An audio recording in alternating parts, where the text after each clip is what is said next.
Ang mabuting balita ng Panginoon ayon kay San Lucas.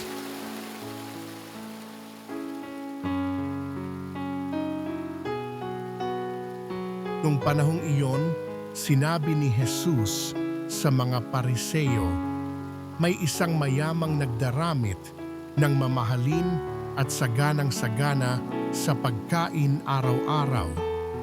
At may isa namang pulubing nagngangalang Lazaro, tadtad ng sugat, na nakalupasay sa may pintuan ng mayaman upang mamulot kahit mumong nahuhulog mula sa hapag ng mayaman.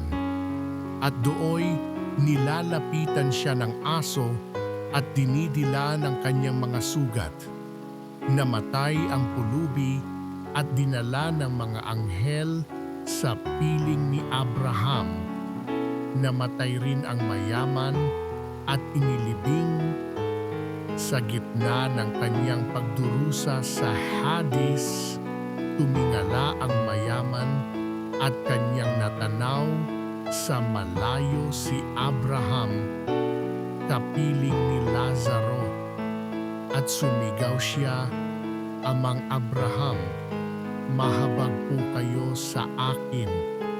Utusan ninyo si Lazaro na isawsaw sa tubig ang dulo ng kanyang daliri at palamigin ang aking dila, sapagkat naghihirap ako sa apoy na ito. Ngunit sinabi sa kanya ni Abraham, Anak, alalahanin mong nagpasasa ka sa buhay sa ibabaw ng lupa, at si Lazaro'y nagtiis ng kahirapan, ngunit ngayoy inaaliw siya rito, samantalang ikaw na may nagdurusa. Higit sa lahat, inilagay sa pagitan natin ang isang malaking bangin upang ang mga narini ay hindi makaparian at ang mga nariyan ay hindi makaparini. At sinabi ng mayaman, kung gayon po Amang Abraham, ipinamamanhi ko sa inyong papuntahin si Lazaro sa bahay ng aking ama, sapagkat ako'y may 5 kapatid na lalaki.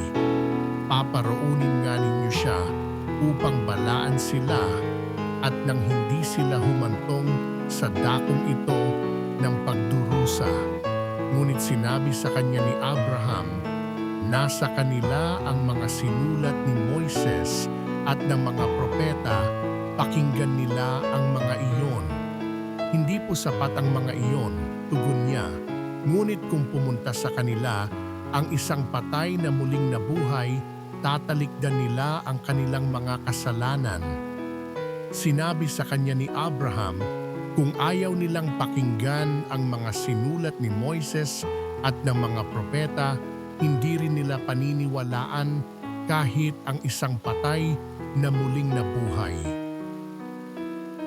Ang mabuting balita ng Panginoon